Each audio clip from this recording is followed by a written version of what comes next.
So we're going to talk about limits analytically. This is lesson 1.3. So we're going to start with just this kind of picture of this graph.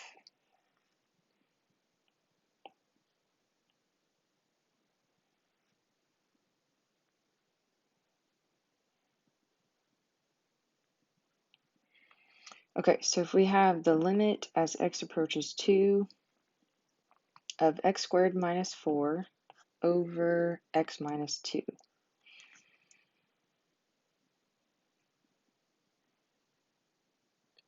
Okay, and so if we had done this on graph paper, we would see that this is actually going to end up being 4. And so the limit here is this kind of scenario where as I'm traveling this way and I'm traveling this way, what is that y value that I'm approaching from both sides? And so here, that y value is going to be 4 in this case. Now, if we wanted to figure that out and we didn't have a graph, we could think about this scenario. So let's say I wanted to figure out what f of 2 was going to be. So if I plug 2 in here, I get 2 squared minus 4 over 2 minus 2. 2 squared is 4, and 4 minus 4 is 0. So I'm going to end up with this scenario where I have 0 over 0, which is not what I want. And so that is where we have this hole right here, okay? We have a hole there. There is this discontinuity of our graph because we are undefined at x equals 2. So what we want to do is we want to figure out some kind of way that we can evaluate these limits without needing a graph and without needing a table. And so the first rule that we're going to do with these is exactly what we did here, where we substitute the number in. And so in this particular example, it doesn't work when you plug in the number because you get that undefined 0 over 0. But there are going to be some cases where you don't have a hole in your graph and your f of x is going to be the same thing as what your limit would be. And in those cases, all we have to do is substitute in. So that's always going to be our first go-to, is to see if we can substitute. So let's do some examples of that. If we have the limit as x approaches 2 of x plus 3 over x plus 1. So in this case, when we take 2 and we plug that in for x here, we don't get an undefined value on the bottom. We can actually plug that number in. So we get 2 plus 3 over 2 plus 1, which is going to be 5 over 3. That is the limit there. We plug that number in and we get that limit. So that's a case where, maybe we just have a line where there's no discontinuities in it. And so, if this is the point that I'm looking at, my limit as I'm approaching that point is the same thing as my actual physical point there, as opposed to, something that might have a hole that has, like an f of x that's a different number.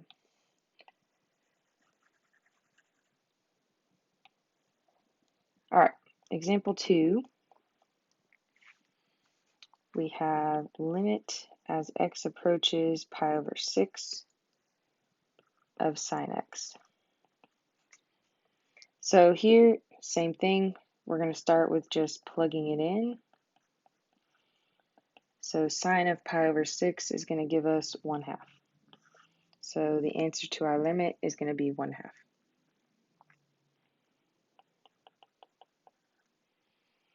So then let's try the limit as x approaches -2 of x squared minus 4 over x plus 2.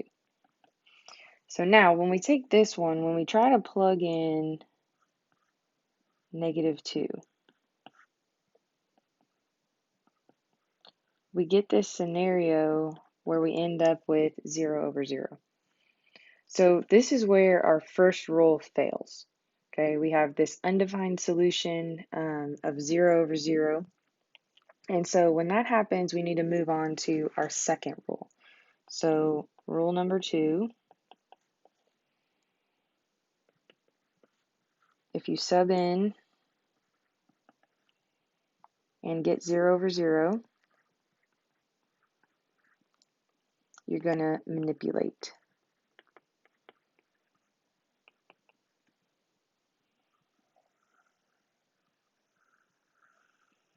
Okay, so if you sub in and get 0 over 0, we're going to manipulate. So let's do that same problem.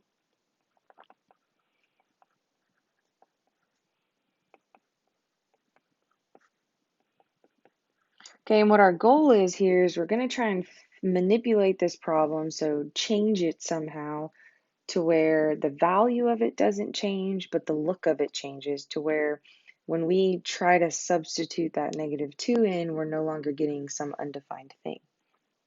And so one of the things I can see right off the bat here is that we have this x squared minus 4 on top. That's a difference of squares problem, and intuitively I can think about, okay, well, if I factor x squared minus 4, that's going to give me x plus 2, x minus 2, and I see this x plus 2 on the bottom of my fraction, which makes me think maybe I can cancel something. So if we factor,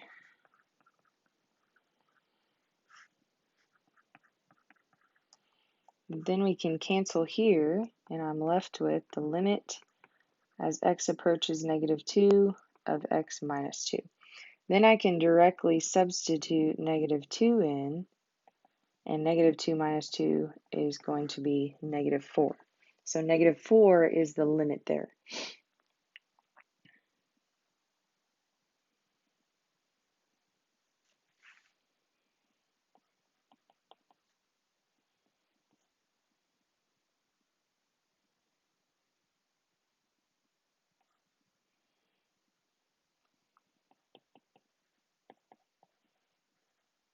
Now, one thing that I'm going to be a stickler on is that you're carrying your absolute or your limit notation all the way through your problem until you actually take the limit. It's really important. You'll get points taken off on the AP exam if you're not doing that. So you want to make sure that you're doing that. So every single step is going to have that limit notation, and you do not drop it until you actually plug the number in. Okay, so the next one we're going to do is square root of x minus 3 over x minus 9.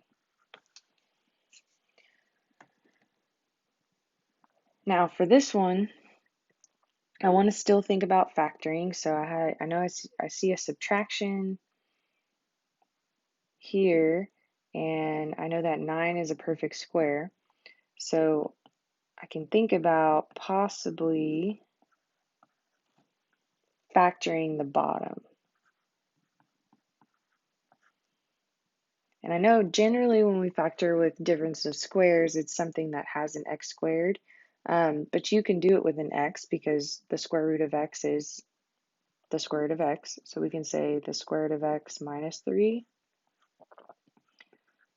and the square root of x plus 3.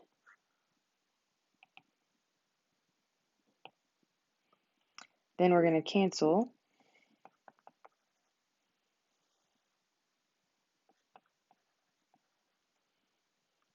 And we'll get 1 over the square root of x plus 3.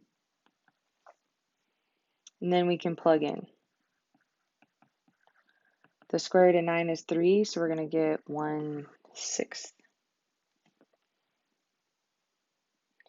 There's actually an alternative way that you could also do this, so let's look at that.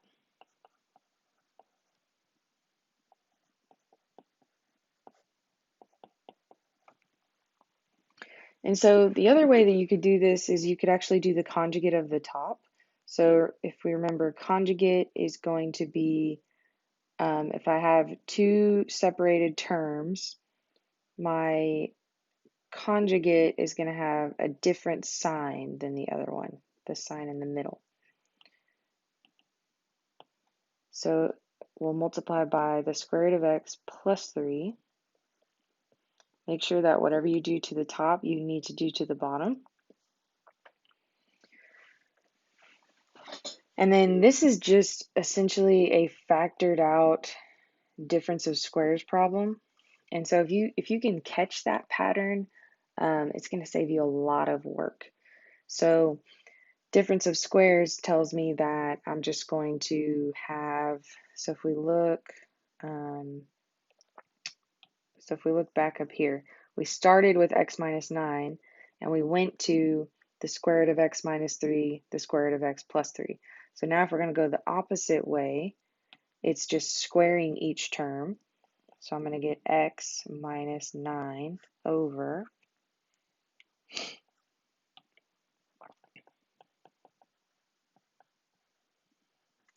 don't drop your limit notation.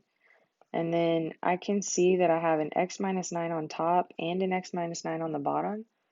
So just leave this multiplied out so that we can cancel things here.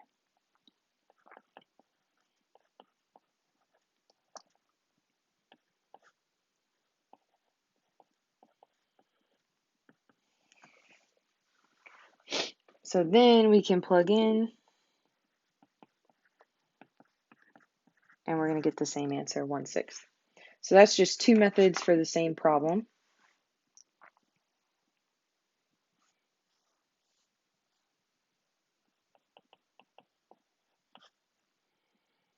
So then let's go to the limit as x approaches 0, square root of x plus 25 minus 5 over x. Okay, so if I'm looking at this one, there's nothing that I can factor. And if I can't factor, I probably want to think about doing some kind of conjugate, especially if I have two terms like I do here. So let's try multiplying by the conjugate.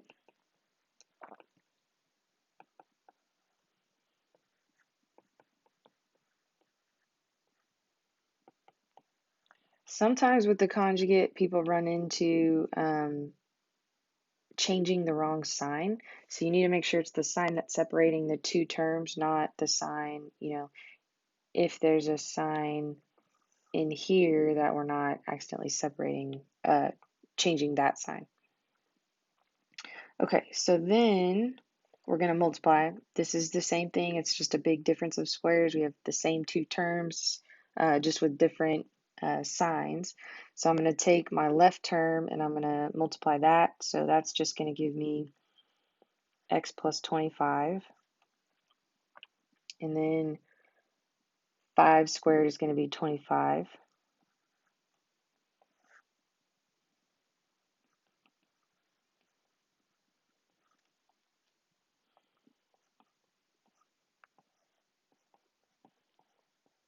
And I generally don't multiply anything out on the bottom until I've simplified the top.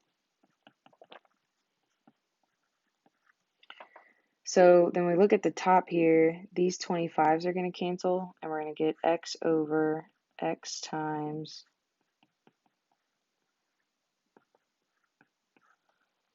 okay, then we have x's that'll cancel here.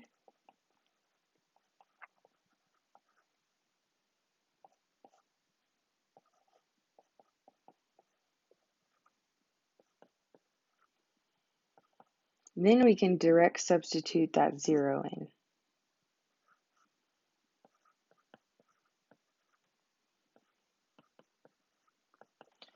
So 0 plus 25 is just going to be 25, and the square root of 25 is 5. And then 5 plus 5 is 10, so this is going to be 1/10.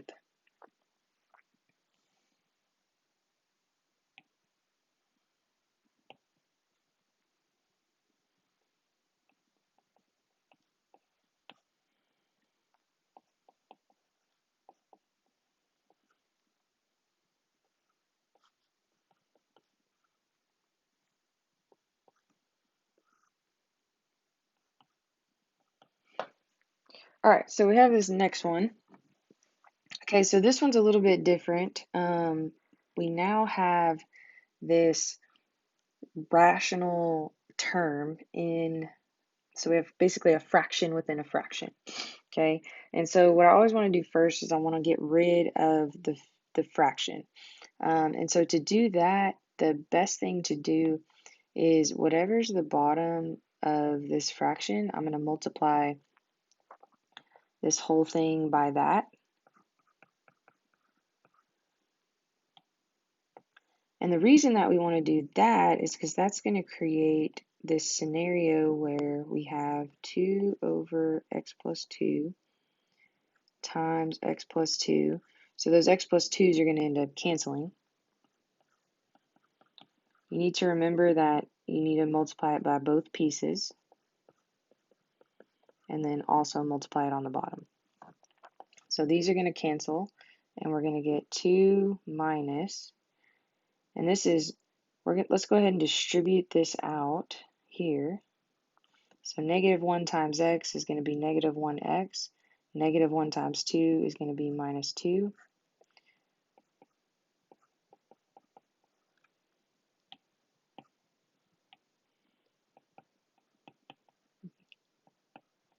going to have to get very good at catching yourself missing your limit notation. So then I have a 2 and a negative 2. So I have this limit as x approaches 0 of negative x over x times x plus 2. My x's are going to cancel, and I'm going to get negative 1 over x plus 2. Then we can go ahead and we can plug in.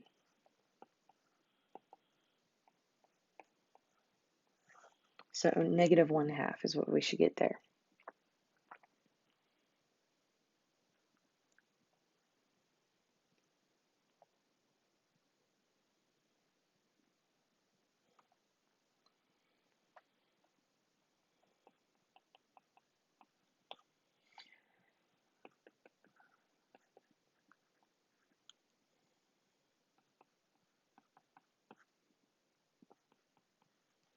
Okay, and make sure that when you're doing these, you're always trying to plug the number in first before you do anything else. Plug that number in, see if it's undefined. If it's not undefined, then that's all you have to do is plug that number in. So let's start that here. If we plug that number in here, we're going to end up with 5 over 0. Now, this is different because we have this constant number here over 0 instead of 0 over 0. So this is actually going to be the third rule.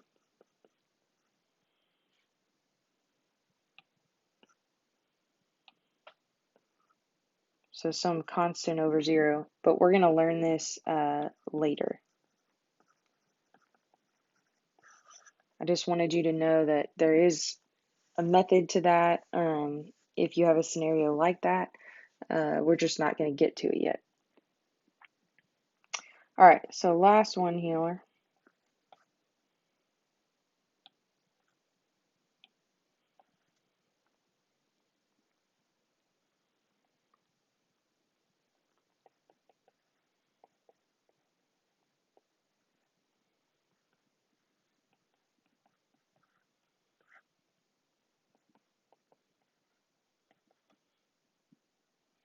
Okay, so on this one, I wanted to go over this one just so that we have a little bit of factoring that we go over again.